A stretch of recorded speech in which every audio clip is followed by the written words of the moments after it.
Welcome to action study point. दोस्तों, Bihar SSC inter level mains exam के लिए लगातार वीडियो मिल रही है और इस वीडियो में हम बिहार जीके के टॉप 20 हम क्वेश्चन रोज डिस्कस करते हैं और वहीं 20% लेकर हम आ गए हैं। दोस्तों, इस वीडियो की पीडीएफ फाइल भी आपको मिल जाएगी, लेकिन आपके मोबाइल में जो टेलीग्राम होना चाहिए, अगर आपके पास मोबाइल में टेलीग्राम नहीं है तो टेलीग्राम जरूर डाउनलोड कर लीजिए। वहाँ से टेलीग्राम पे डायरेक्शन स्टडी पॉइंट सर्च कर लीजिएगा और हमारा जो आपको पीडीएफ है रेगुलर वहाँ से मिल जाया करेगा। तो दोस्तों, आइए शुरू करते हैं। आज का वीडियो काफ़ी इंपॉर्टेंट है। देखिए, हमारा पहला प्रश्न क्या है। निम्नलिखित में से किसका जन्म बिहार में नहीं हुआ था। तो आपको बताना है कि निम्नलिखित में से किसका जन्म बिहार में नहीं हुआ था। तो देखिए, आप सब जानते हैं बाबू जगजीवन राम का जन्म बिहार में हुआ था, जयप्रकाश नारायण का जन्म बिहार में हुआ था और आर्यभट्ट का जन्म भी बिहार में ही हुआ था। लेकिन जो वीपी सिंह यानी कि विश्वनाथ प्रसाद सिंह थे, इनका जन्म बिहार में नहीं हुआ था। तो इनका जन्म कहाँ पर हुआ था। इनका जन्म उत्तर प्रदेश के प्रयागराज। इनका जन्म कहाँ पर हुआ था। उत्तर प्रदेश के प्रयागराज में इनका जन्म हुआ था, विश्वनाथ प्रसाद सिंह यानी कि वीपी सिंह का। अगर हम बात करें वीपी सिंह की, तो यह देश के हमारे 7वें प्रधानमंत्री भी बने। हमारे देश के 7वें प्राइम मिनिस्टर बने थे। कब से कब तक। 1989 से लेकर 1990 तक ये देश के प्रधानमंत्री भी रहे थे। तो इनका नाम भी आपके लिए इंपॉर्टेंट है। दोस्तों, अगर वीडियो पसंद है तो शेयर जरूर करिएगा। अगर आपने हमारे चैनल को सब्सक्राइब नहीं किया है तो चैनल को जरूर सब्सक्राइब कर लीजिएगा, क्योंकि हमारे चैनल पर आपको जो रेगुलर है वीडियो दिए जाते हैं। देखिए, दूसरा प्रश्न क्या है। जगजीवन राम का जन्म बिहार में कहाँ हुआ था। देखिए, जगजीवन राम जो थे भारत के उप प्रधानमंत्री बने थे। कब बने थे मैं बताऊंगा, लेकिन आपको बताना है कि इनका जन्म बिहार में कहाँ पर हुआ था। तो देखिए, बाबू जगजीवन राम का जन्म बिहार के चंद्रवा में हुआ था। कहाँ पर। चंद्रवा भोजपुर में जगजीवन राम का जन्म हुआ था और इन्हीं लोग बाबू जगजीवन राम के नाम से संबोधित करते थे। तो इन ऑप्शन नंबर कौन सी हो जाएगा। इनका जन्म भोजपुर के चंद्रवा नामक स्थान पर हुआ था, बाबू जगजीवन राम का। अगला प्रश्न देखते हैं। देखिए, तीसरा प्रश्न क्या है। बिहार के किस नेता को जेपी कहा जाता है। देखिए, आपको पता होगा जेपी मतलब जयप्रकाश नारायण कहा जाता है और जेपी का फुल फॉर्म जो जयप्रकाश नारायण हो गया। तो लोकनायक जयप्रकाश नारायण को जो है बिहार में जेपी के नाम से संबोधित किया जाता था। ऑप्शन नंबर बी करेक्ट हो जाएगा। देखिए, आपको जयप्रकाश नारायण के बारे में काफ़ी बातें पता है। ये 1942 के भारत छोड़ो आंदोलन से चर्चा में आए थे। उसके बाद ये सर्वोदय आंदोलन से भी जुड़े रहे थे और जयप्रकाश नारायण जो इनका आंदोलन था, इसके बाद ये काफ़ी चर्चे में थे। तो इनका नाम इम्पोर्टेंट आपके लिए है।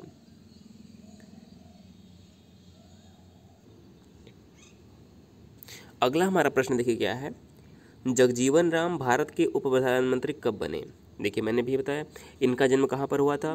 इनका जन्म भोजपुर के चंद्रवा नामक स्थान पर हुआ था, भोजपुर के चंद्रवा नामक स्थान पर। और यह भारत के उप प्रधानमंत्री कब बने, तो इनका सन बताना है। तो 1977 में जब ये भारत के उप प्रधानमंत्री बने थे। कब। 1977 में बाबू जगजीवन राम भारत के उप प्रधानमंत्री बने थे। तो ऑप्शन नंबर जो हमारा सी है इस प्रश्न का करेक्ट आंसर हो जाएगा। आप कितने प्रश्न सही करते हैं हमें ज़रूर बताइएगा। देखिए, अगला प्रश्न क्या है। जगजीवन राम को किस नाम से जाना जाता है। जगजीवन राम को किस नाम से जाना जाता है। तो देखिए, मैंने बताया इन्हें बाबू कहते हैं। इन्हें बाबू जगजीवन राम के नाम से ही जाना जाता था। बाबू जगजीवन राम जो कि 1977 में भारत के उप प्रधानमंत्री बने थे। तो इनका नाम बाबू के नाम से जाना जाता था। अगला प्रश्न देखिए क्या है। डॉक्टर जाकिर हुसैन कब से कब तक बिहार के राज्यपाल रहे। डॉक्टर जाकिर हुसैन जो कि भारत के राष्ट्रपति भी बने थे, तो यह कब से कब तक बिहार के राज्यपाल रहे थे ये बताना है आपको। तो देखिए, इस प्रश्न का सही उत्तर हो जाएगा ऑप्शन नंबर बी। 6 जुलाई 1957 से 11 मई 1962 तक ये बिहार राज्य के राज्यपाल रहे थे। कब तक। 6 जुलाई 1957 से 11 मई 1962 तक। अगला प्रश्न है 2001 से 2002 में किस राजनीतिक नेता की जयंती मनाई गई थी। देखिए, बिहार में आपको बताना है कि 2001-2 में किस राजनीतिक नेता की जयंती मनाई गई थी। तो इस प्रश्न का सही उत्तर हो जाएगा लोकनायक जयप्रकाश नारायण। 2001-2 में जयप्रकाश नारायण की जो है जयंती मनाई गई थी। ऑप्शन नंबर डी करेक्ट हो जाएगा। अगर हम बाकी ऑप्शन पर डिस्कस करें तो देखिए, अगर हम बाकी ऑप्शन को देखें तो श्री कृष्ण सिंह कौन थे। श्री कृष्ण सिंह बिहार के पहले सीएम थे, बिहार के पहले मुख्यमंत्री थे और सबसे लंबे समय तक बिहार के मुख्यमंत्री रहने वाले कौन थे। श्री कृष्ण सिंह। इनका नाम आपके लिए इंपॉर्टेंट है। दूसरा नाम डॉक्टर राजेंद्र प्रसाद, तो ये भारत के पहले राष्ट्रपति रहे थे। भारत के पहले राष्ट्रपति। देखिए, 1947 से लेकर यानी कि जब आज़ाद भारत हुआ था 1952 तक यह बिना इलेक्शन के राष्ट्रपति रहे थे। और 1952 से लेकर 1962 तक चुनाव के बाद ये राष्ट्रपति भारत के 10 साल तक रहे थे, यानी कि कुल मिलाकर यह 12 साल तक देश के राष्ट्रपति रहे। और बाबू जगजीवन राम की बात करें तो यह 1977 में देश के वाइस प्रधानमंत्री यानी कि उप प्रधानमंत्री बने थे। तो आपको यहाँ से तीनों ऑप्शन क्लियर हो गया। अगला प्रश्न देखते हैं। देखिए अगला प्रश्न हमारा है, बिहार में बड़ा भूकंप कब आया जिसमें जनधन की अपार हानि हुई? तो बिहार में बड़ा भूकंप कब आया? देखिए इस प्रश्न का सही उत्तर हो जाएगा 1934 में। बिहार में 1934 में बड़ा भूकंप आया था। अब देखिए अगर हम बात करें बिहार का कौन सा हिस्सा जो है भूकंप प्रभावित क्षेत्र में आता है, तो देखिए अगर मान लें पूरा बिहार ये अगर इसको हम दो भागों में बांट दें, इसे हम उत्तर मान लें और इसे दक्षिण मान लें, तो जो बिहार का उत्तरी भाग है वह भूकंप प्रभावित क्षेत्र में आता है, जो कि नेपाल से सीमावर्ती क्षेत्र हैं, क्योंकि जो नेपाल के सीमावर्ती हिमालय पर्वत के जो समीप वाले क्षेत्र हैं वह भूकंप प्रभावित क्षेत्र के अंतर्गत आते हैं। इसके अलावा अगर हम बात करें कि हमारे देश में भूकंप प्रभावित क्षेत्र कौन कौन से प्रमुख हैं, तो देखिए आप यहाँ से याद रख लीजिए। देखिए जम्मू कश्मीर से लेकर ये पूरा पर्वतीय क्षेत्र आते हुए अरुणाचल प्रदेश तक, जितना भी हमारा हिमाचल का क्षेत्र है पर्वतीय क्षेत्र है, वो सभी भूकंप प्रभावित क्षेत्र जोन 5 के अंतर्गत आता है, क्योंकि जोन 5। इसके अलावा जो हमारा गुजरात का कच्छ है, गुजरात का कच्छ भी भूकंप प्रभावित क्षेत्र में आता है। तो आपको याद हो गया जम्मू कश्मीर से लेकर पूरा पर्वतीय क्षेत्र जो हमारा है पूरा आते हुए बिहार का सीमावर्ती क्षेत्र लेते हुए अरुणाचल प्रदेश तक, ये सभी हमारे भूकंप प्रभावित क्षेत्र में आते हैं। इसके अलावा जो गुजरात का कच्छ है यह भूकंप प्रभावित क्षेत्र में आता है भारत के सर्वाधिक, तो ये याद रखना है आपको। अगला प्रश्न देखते हैं,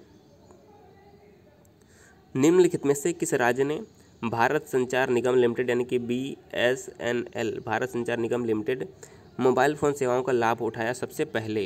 तो देखिए BSNL का जो सबसे पहले लाभ उठाया था वो बिहार ने उठाया था। ऑप्शन नंबर सी करेक्ट हो जाएगा। BSNL सबसे पहले बिहार में से चालू हुआ था।